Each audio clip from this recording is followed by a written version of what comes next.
आदाब, मैं हूं मुमताज़ आलम रिजवी और मैं बात करूंगा इस वक्त देश की सियासत की, ख़ास तौर से बंगाल नतीजे के बाद वहां पे जिस तरह से ममता बनर्जी की हार हुई और बीजेपी ने हुकूमत कायम कर ली, उसके बाद से कई बड़े सवाल शुरू हो गए।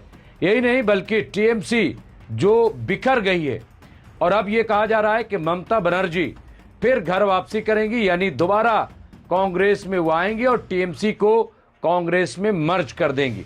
ये खबर चल रही है और आज जब हम आपसे बात कर रहे हैं तो कांग्रेस ने एक हंगामी मीटिंग भी बुलाई है, जहां कांग्रेस के तमाम जनरल सेक्रेटरी और तमाम प्रदेशों के अध्यक्ष, अपोजिशन लीडर्स, ये तमाम लीडरान को आज दिल्ली बुलाया गया। एक हंगामी मीटिंग है। खबर ये आ रही है कि ममता बनर्जी और अभिषेक बनर्जी ये सब कांग्रेस ज्वाइन करेंगे और टीएमसी को मर्ज कर देंगे।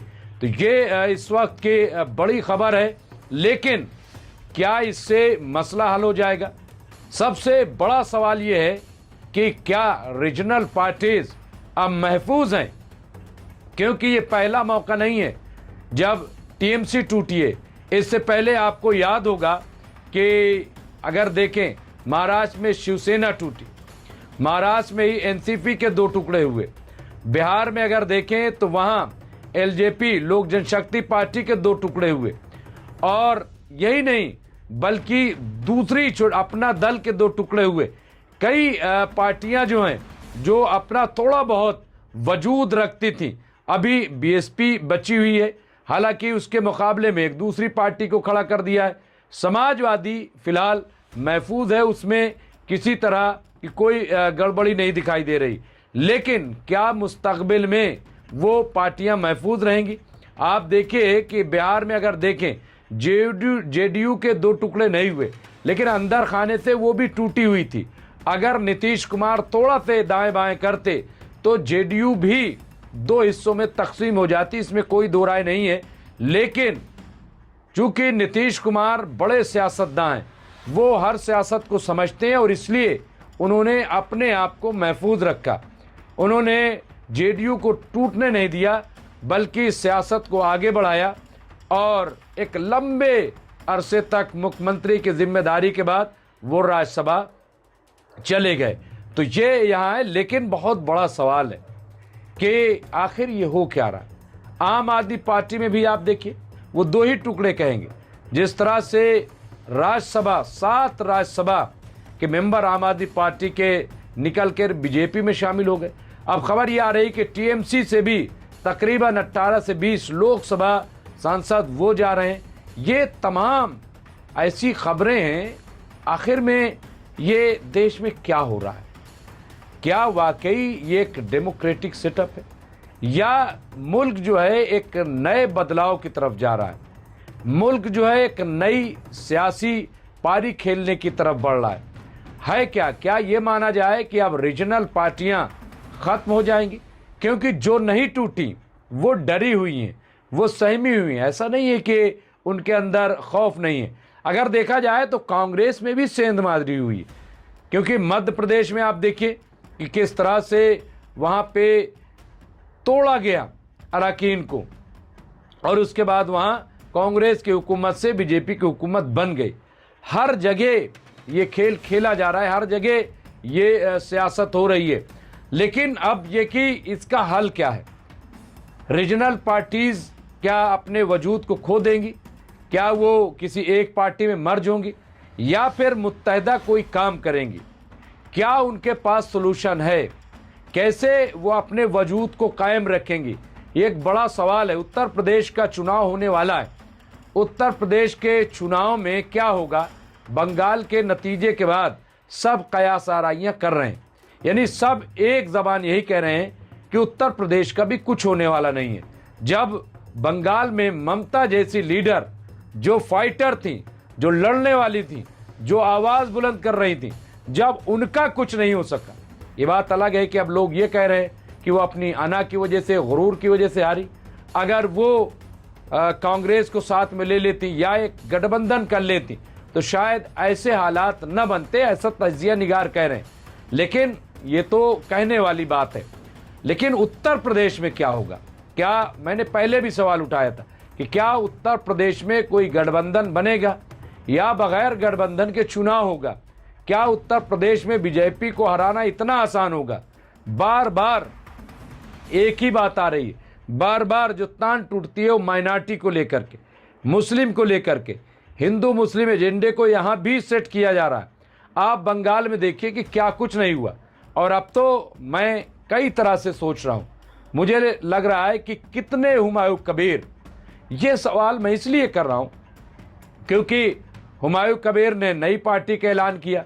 पहले बाबरी मस्जिद का शोषा छोड़ा, बाबरी मस्जिद बना रहे और एक हंगामा खड़ा हो गया, यानी हिंदू मुस्लिम बाबरी मस्जिद बनाने वाले और बाबरी मस्जिद के खिलाफ खड़े।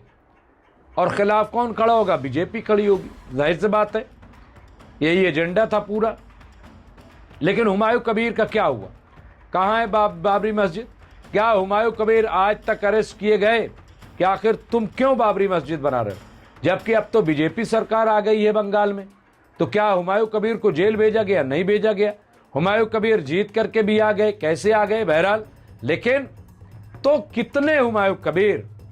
क्या टीएमसी में शामिल कुछ लीडरान जो अब बीजेपी की गोद में बैठने जा रहे हैं, क्या ये माना जाए कि वो भी एक एजेंडे के तहत हिंदू मुस्लिम की राजनीति में हिस्सा ले रहे थे? मैं बात कर रहा हूं सयानी घोष की, जिनकी चर्चा बहुत हो रही। क्यों? क्योंकि वो भी बीजेपी का हिस्सा बनने जा रही हैं। कुछ लोग कह रहे हैं अटकले, कुछ लोग कह रहे हैं कि नहीं, वो पक्का हो गया है, वो बीजेपी में जाएंगे। जी हाँ, ये गाना गा रही थी, ये गीत गा रही थी, काबा और मदीना, और इसको लेकर के बीजेपी अटैक करती थी, इशू बनाया जा रहा था। ये जिस तरह से मुसलमानों की हिमायत में आवाज़ें बुलंद कर रही थी, जिस तरह से खुलकर बोल रही थी, तो क्या ये माना जाए कि सयानी घोष भी एक कबीर का ही पार्ट थी? लेकिन उनका रोल ये था कि वो टीएमसी में रह करके बीजेपी की मदद कर रही थी, या इस तरह के और जो लोग जो हिंदू मुस्लिम राजनीति को बढ़ावा दे रहे थे, जो उकसावा कर रहे थे। मेरी कुछ लोगों से बात हुई, तो कहा नहीं, सयानी घोष ऐसा नहीं कर सकते। लेकिन राजनीति में कुछ भी हो सकता है। राजनीति में क्या हो सकता है कह पाना मुश्किल है, कौन कहां से गेम कर रहा है। जब आप देख लीजिए इतना प्रेशर, बड़ा प्रेशर। एक ने कहा कि सयानी घोष का मुस्तकबिल टीएमसी में बहुत रोशन था, अगर वो अपोजिशन में रहते हुए लड़ती तो वो एक बड़ी लीडर बन करके उभरती, लेकिन बीजेपी में जाने के बाद वो खत्म हो जाएंगे। लेकिन कुछ लोग कह रहे हैं कि भाई इन पे जो लोग जा रहे हैं, ईडी, सीबीआई और बहुत सारे मसाइल हैं, पहले से भी जांचें चल रही थी। अब चूंकि बीजेपी में तो वॉशिंग मशीन लगी हुई है, वहां पे जाइए और धुल करके पाक साफ हो करके और बीजेपी में शामिल हो जाइए, सारे मुकदमे खत्म, ईडी सीबीआई का दूर दूर तक पता नहीं होगा। लेकिन फिर राजनीति कहां रही? ये तो अवसरवादिता हो गई, ये तो इब्नुल वक्ती हो गई। लेकिन मैं एक चीज यहां पे कहना चाहता हूं, जो मैसेज देने की कोशिश कर रहा हूं, वो ये मैसेज है कि इस तरह की बयानबाजियों से कम मिल्लत इस्लामिया को बचना होगा, क्योंकि भड़काऊ बयानबाजी। हालांकि मैं आपको बता दूं कि हुमायूं कबीर का जब बयान आ रहा था तो किसी ने इंडोर्स नहीं किया, सब ने कहा कि ये बीजेपी के एजेंट है और ये बीजेपी के लिए ही बयानबाजी कर रहा है। सब ने बात कहा, मैं खुद कई चैनलों पे गया और यही बात कहता रहा कि इन पे असर कुछ नहीं होगा। लेकिन माहौल धीरे धीरे आप देखिए कैसे माहौल पूरे बंगाल में बना। अब ये बात अलग है कि कुछ लोग उसे दूसरा रुख दे रहे हैं, कुछ लोग दूसरी बात कह रहे हैं कि चुनाव में गड़बड़ी, चुनाव आयोग बिका हुआ है, वो बीजेपी के लिए काम कर रहा है। ये तमाम बातें हैं, लेकिन क्या बीजेपी ने माहौल नहीं बनाया? और क्या अब उत्तर प्रदेश में माहौल नहीं बनाया जा रहा है? सॉल्यूशन क्या है? सॉल्यूशन वही है कि तमाम पार्टियां अगर वाकई वो चाहती हैं कि बीजेपी को हराया जाए, वो चाहती हैं कि अपने वजूद को कायम रखा जाए, तो फिलहाल यही है कि वो मुत्तहिद हो जाएं, एक होकर के। और तमाम जो अपोजिशन की पार्टियां हैं जो बीजेपी के खिलाफ आवाज़ बुलंद कर रही हैं, उनको साथ लिया जाए। लेकिन क्या ये मुमकिन है, ख़ास तौर से उत्तर प्रदेश की बात करें, क्या वहाँ पे समाजवादी, कांग्रेस, बीएसपी, पीस पार्टी, अपना दल और एमआईएम, ये तमाम पार्टियाँ छोटी बड़ी सब, क्या ये सब एक कश्ती में सवार हो सकती हैं? क्या ये उत्तर प्रदेश में मिलकर चुनाव लड़ सकती हैं?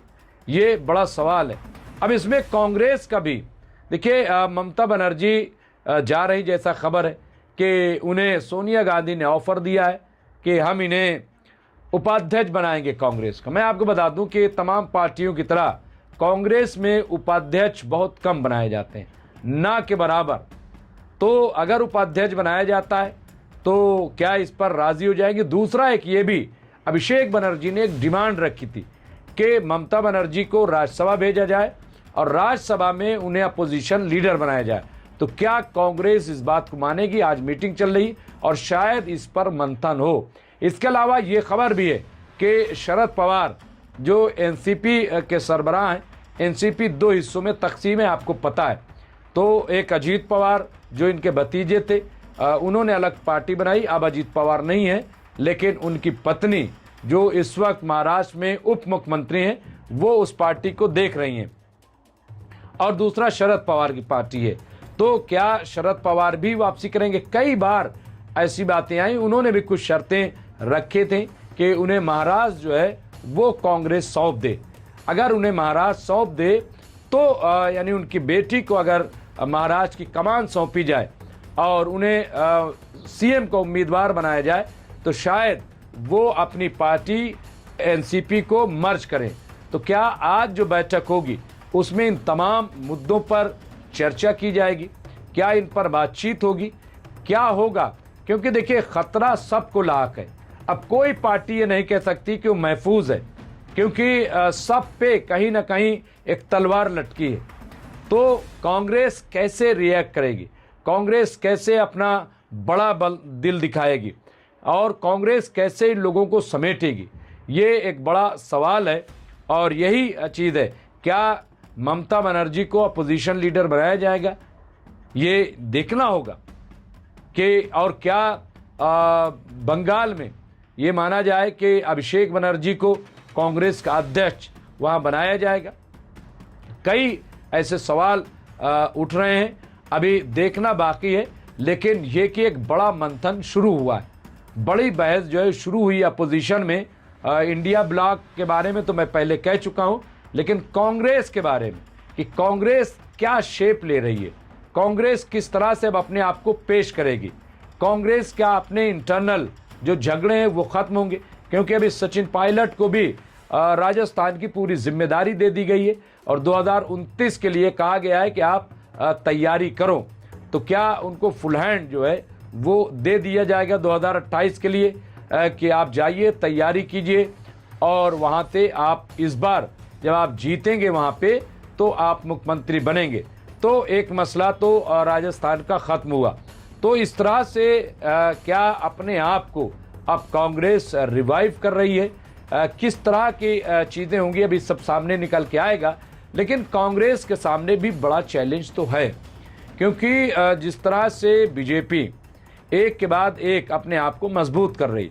आप देखिए कि 240 सीटों पे सिमट गई थी बीजेपी, लेकिन अगर 15-20 लोकसभा एमपी वो टीएमसी से निकल करके अगर बीजेपी में शामिल हो जाते हैं तो इससे बीजेपी स्ट्रांग हो जाएगी। इससे बीजेपी जो जदुई आंकड़ा है उसके करीब खुद से पहुंच जाएगी। जमहूरियत का क्या होगा, डेमोक्रेसी, ये सब अलग बातें, लेकिन फिलहाल जो है तो अब देखना है कि क्या बीजेपी इसमें कांग्रेस में टीएमसी के मर्ज होने के बाद क्या कुछ लोग जाते जाते रुक जाएंगे, क्या है? क्योंकि सबको डर तो है ना, सब डरते हैं, कोई जेल नहीं जाना चाहता। ये कोई सन 47 नहीं है, हाँ, ये कोई इमरजेंसी का दौर नहीं है, ये अपने आप एक नया दौर है। नए दौर में कोई जेल जाना नहीं चाहता, कोई सब जो है ये चाहते हैं कि बस किसी तरीके से हम आगे बढ़ते रहें। तो बहरहाल ये इस वक्त के सिचुएशन है। जो रीजनल पार्टियां हैं उन पे बड़ा ख़तरा तो है और क्या ये माना जाए आखिर में मैं इस नतीजे पे कि टू पार्टी की तरफ मुल्क बढ़ रहा है, यानी सिर्फ देश में दो पार्टी हैं। दो पार्टी कौन होगी? क्या कांग्रेस ही अपोजिशन पार्टी होगी, या जिस तरह की कोशिश की जा रही कि कोई नई पार्टी इंट्रोड्यूस किया जाए, क्या वो बीजेपी करने में कामयाब होगी? मुझे तो नहीं लगता है। मुझे नहीं लगता है कि ऐसा मुमकिन हो पाएगा। अल्टीमेटली कांग्रेस ही जो है वो फाइट करेगी, कांग्रेस ही जो है वो बीजेपी के मुकाबिल खड़ी होगी, क्योंकि कोई भी पार्टी अभी आए और पूरे देश में अपना कैडर तैयार कर ले और एक अपोजिशन की तरह हो जाए, नहीं। क्योंकि आम आदमी पार्टी के बारे में यही कहा जा रहा था कि ये बीजेपी की बी टीम है और बीजेपी और आरएसएस एक सॉफ्ट अपोजिशन लेकर के आना चाहती ताकि उसको कोई मुश्किल ना हो। लेकिन क्या हुआ मुझे नहीं पता, क्योंकि अब आम आदमी पार्टी भी बिखराव के दहाने पे है। पंजाब की हुकूमत जो चल रही, कब पंजाब की हुकूमत आम आदमी पार्टी से निकल जाए कह पाना मुश्किल है। लेकिन बहरहाल तो चलिए ये अभी देखते हैं। सबसे पहले हमारी नज़र होगी कि कांग्रेस में क्या हो रहा है, कांग्रेस किस किस्म के फैसले लेती है और उसको अमली जामा कैसे पहनाती है।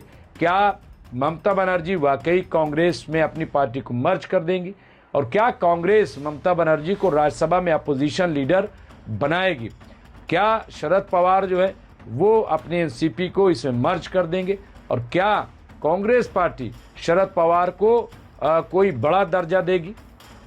क्या शरद पवार को कांग्रेस का अध्यक्ष बनाया जा सकता है? क्या जो उनकी बेटी हैं उनको क्या ये माना जाए कि महाराष्ट्र की जिम्मेदारी मिल सकती है? बहुत सारी चीज़ें अभी डिस्कस होनी है, लेकिन अब वक्त आ गया है कांग्रेस को बड़े फैसला लेने का। कांग्रेस अगर बड़े फैसले कोई लेती है तो यकीनन जो है कुछ ना कुछ तो बदलाव आएगा। जो भी होगा हम आपको अपडेट करते रहेंगे। देखते रहे एमएमसी न्यूज़ इंडिया। बहुत बहुत शुक्रिया।